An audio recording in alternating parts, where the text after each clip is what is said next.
Hola biocultores, pues bienvenidos a nuestro jueves biocultor. Vamos a atender esta situación de los falsos dilemas y los nuevos dilemas que han ido surgiendo conforme la pandemia ha ido evolucionando. Y con respecto a los falsos dilemas, quiero centrarlo en esta situación donde se ha pretendido que los profesionales de la salud hagan un discernimiento entre si llegan dos pacientes con empate, a quién se le va a asignar un recurso, en este caso el ventilador, que es donde más se ha centrado. Bueno, eso es un problema porque no es una decisión axiológica, sino es una decisión médica que a su vez se va a basar en los datos clínicos del paciente y en lo que documenten con gabinete o laboratorio.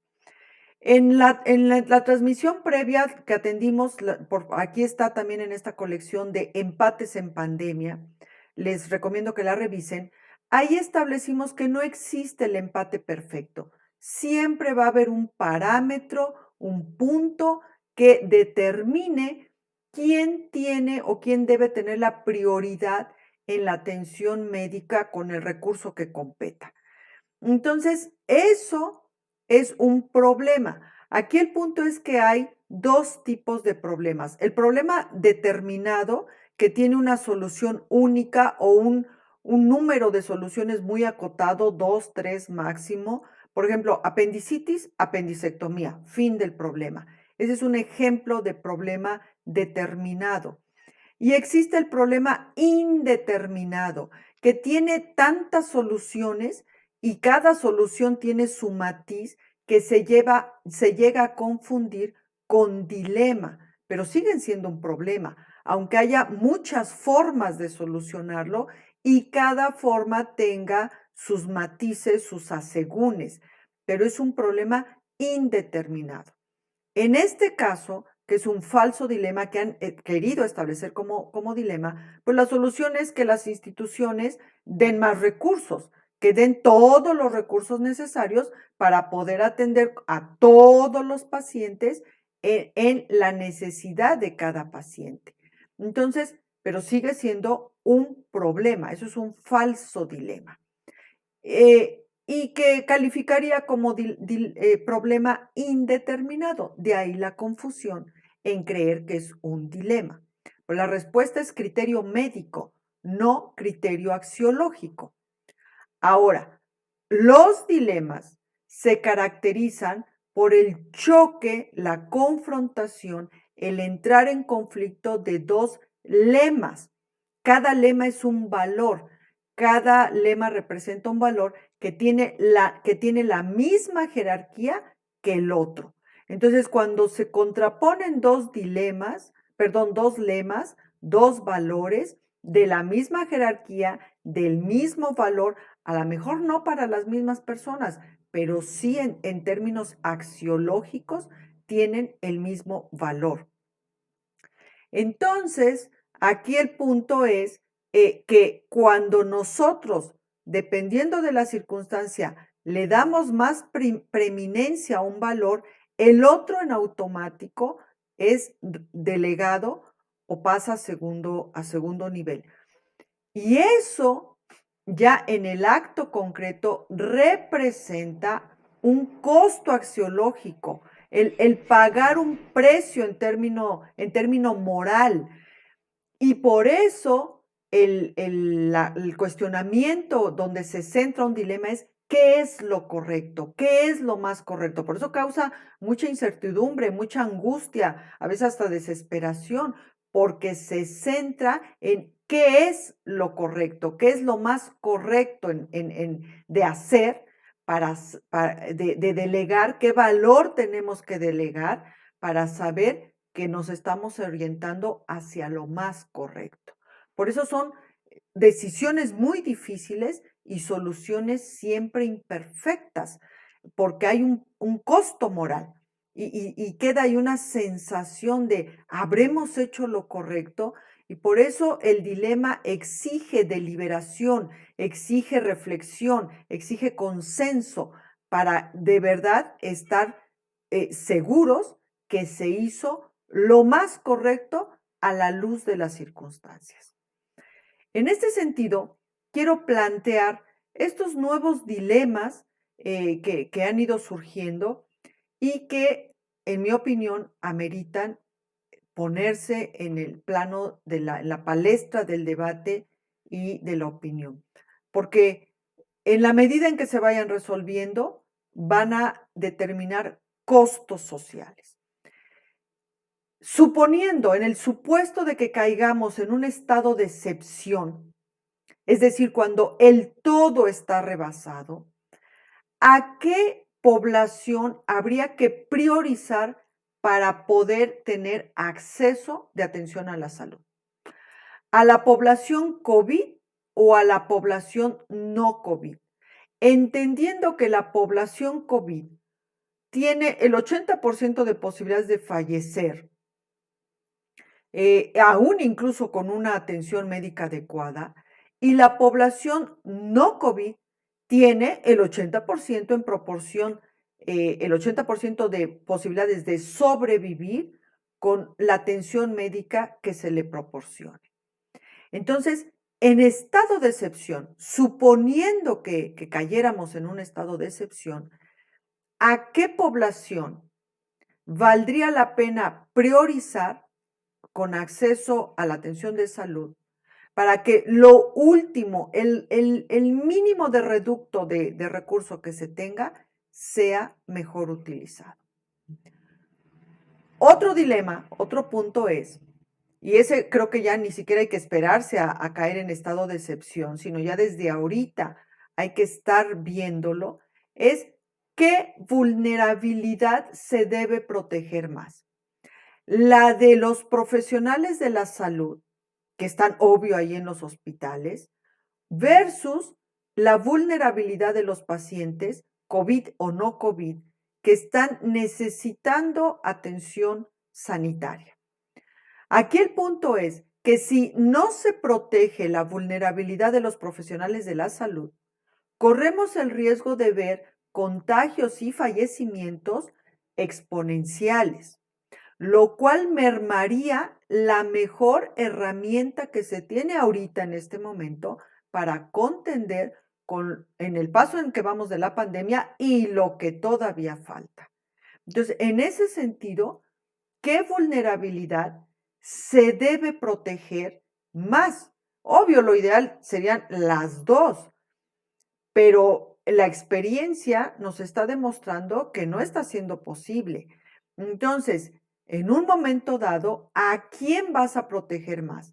¿A tus profesionales de la salud para simplemente conservar la mejor herramienta que tienes para seguir contendiendo con lo que falta de la pandemia versus proteges más a los pacientes a costa de empezar a ver contagios y fallecimientos exponenciales a los profesionales de la salud? Y que mermaría muchísimo la mejor herramienta que tenemos para seguir contendiendo con la pandemia y lo que se venga. Otro punto, ¿cómo compensar a los profesionales de la salud que se quedaron en los hospitales? Ya está esta iniciativa de que a 8,000 profesionales de la salud se les va a otorgar un bono y un premio, el premio Miguel Hidalgo, que es un premio muy prestigioso, pero el hecho de plantear que solo 8,000 profesionales de la salud lo van a recibir, por definición, lo torna discriminatorio. Porque para empezar, ¿en qué parámetros se van a basar? Si finalmente es una experiencia común a todos los que estén. Y podrían decir, no, pues solo los de terapia intensiva y los de urgencias. Y los otros, entonces, ¿para qué los tenías en el hospital? Si a final de cuentas ahora vas a decidir que su presencia no fue tan valiosa, pero los pusiste en riesgo. Y finalmente la labor que hicieron también fue valiosa porque alguien tenía que hacerla y la hicieron ellos. Estuvieron ahí exponiéndose a un contagio y per se poniendo en riesgo su seguridad por hacer labores que alguien tenía que hacer y que la hicieron ellos. Entonces, aquí la única forma en que esta medida no sea discriminatoria es que a todos, absolutamente a todos los profesionales de la salud que estuvieron en los hospitales, se les otorgue este bono y este premio, incluyendo a los que ya fallecieron por COVID al estar cumpliendo con esas funciones. Ahí sus deudos, sus familiares, se hacen merecedores de recibir este bono y esta distinción de forma post-mortem. Y cuando digo todos los profesionales de la salud, estoy diciendo absolutamente todos, desde el intendente hasta el gerente, porque finalmente la exposición y el riesgo pues no tiene nada que ver con el hecho de de qué títulos o qué nivel académico tienes. Quizás sí, con qué función hiciste. Obvio, no es lo mismo estar en un consultorio que estar en urgencias, pero a final de cuentas, estar en un hospital es sinónimo de riesgo.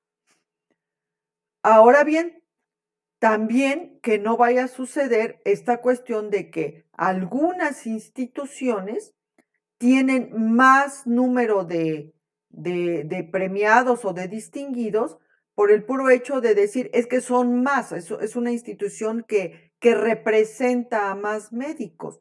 Y las otras, como que de pronto pareciera que ni existen.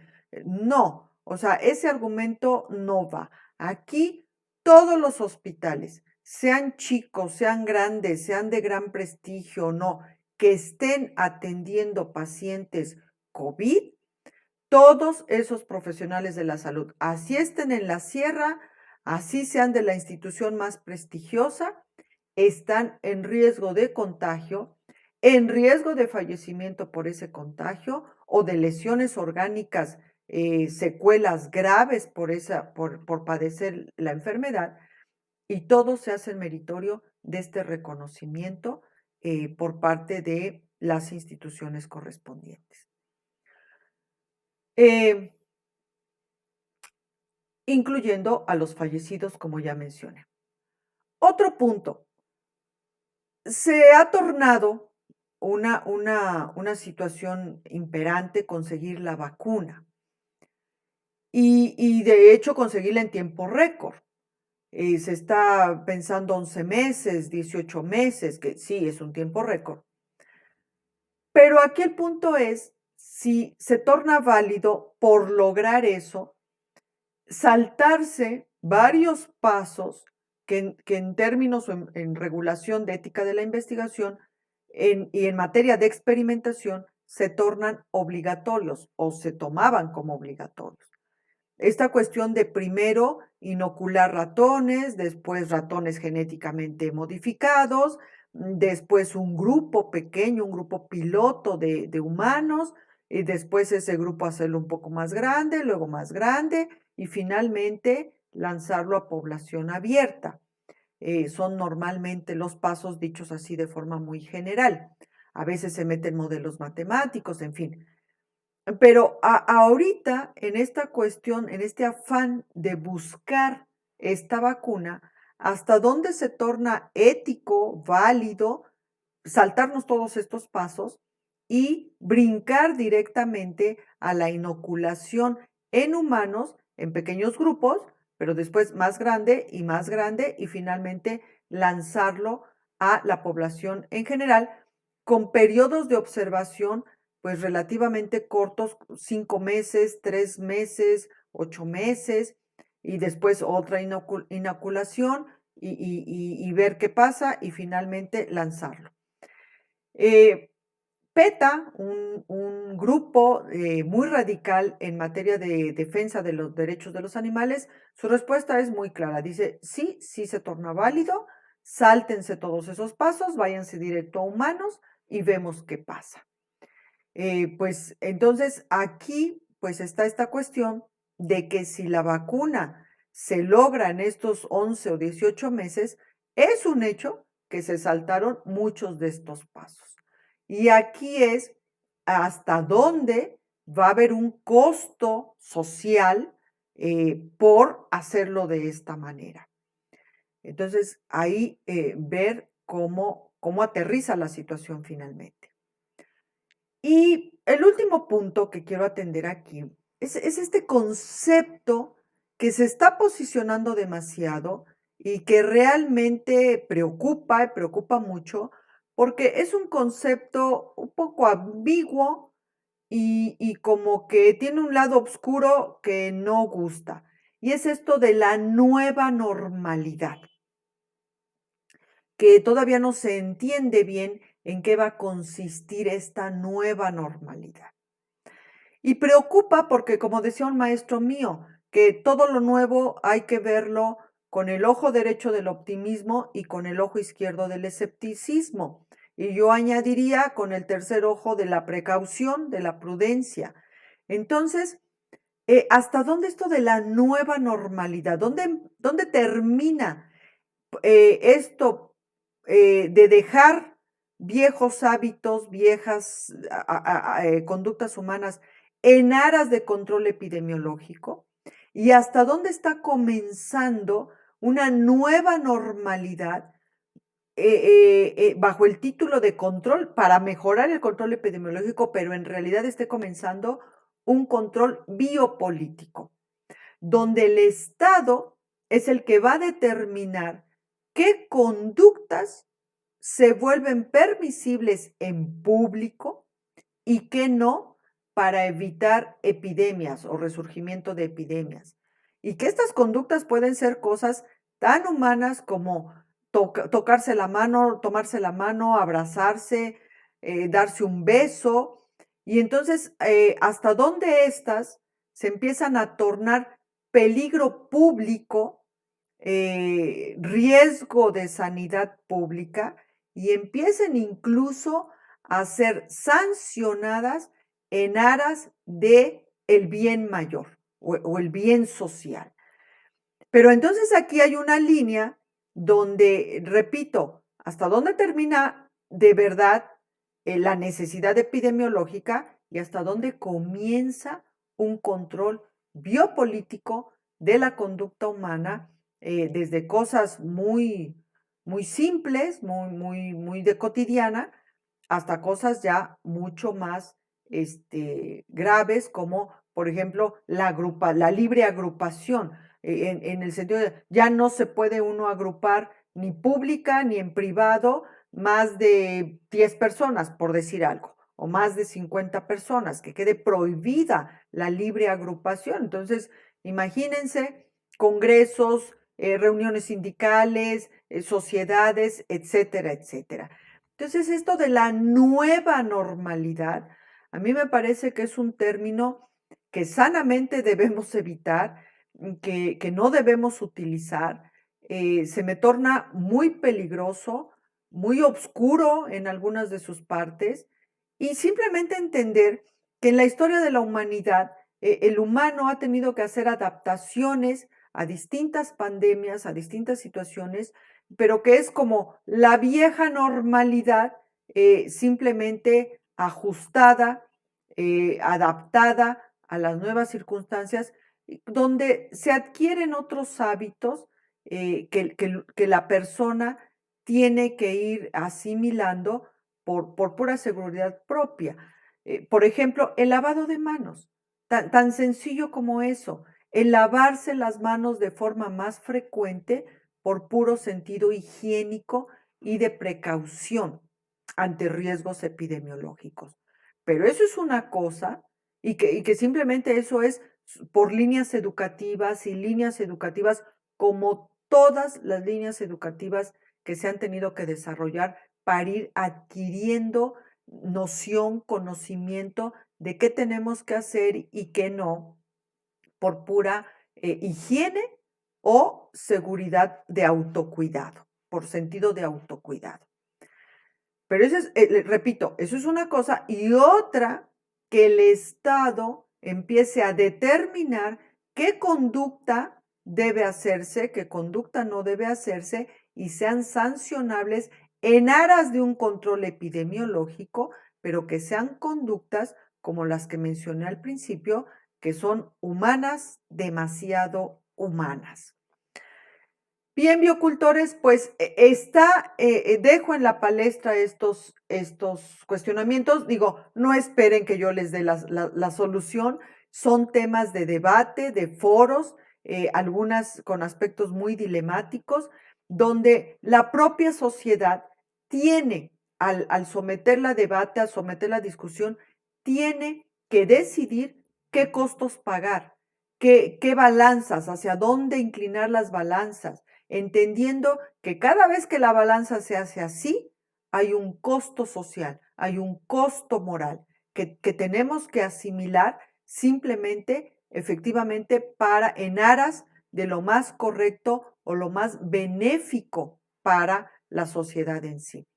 Quien desee discutir algunos de estos puntos, por favor, pónganlo ahí en sus comentarios. Yo personalmente responderé y con muchísimo gusto invito al debate, a la discusión, pero lo dejo aquí abierto para reflexión individual, reflexión en grupo, pero el que a mí sí me hace mucho ruido es esto de la nueva normalidad.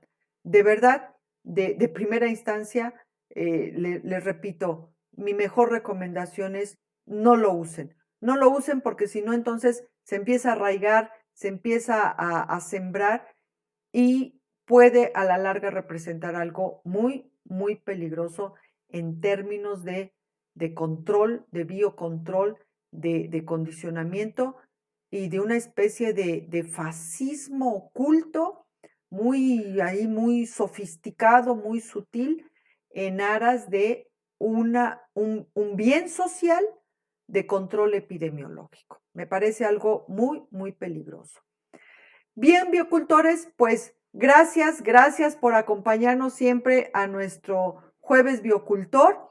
Y por favor, los invito próximo lunes, no se lo pueden perder, el estreno de Bioethics News, primer noticiario bioético, donde pues estaremos transmitiendo las noticias de todo lo que acontece en el quehacer bioético nacional e internacional y que yo espero sea de su interés para simplemente ir generando cultura, ir creciendo en materia de bioética y que la bioética cada vez más nos impregne y se nos vuelva efectivamente una cultura al alcance de todos y extendida para todos. Mientras, como siempre les recuerdo, por el bienestar de todos, cultivemos bioética. Nos vemos hasta la siguiente. Gracias, muchas gracias. Que estén bien. Los espero el lunes.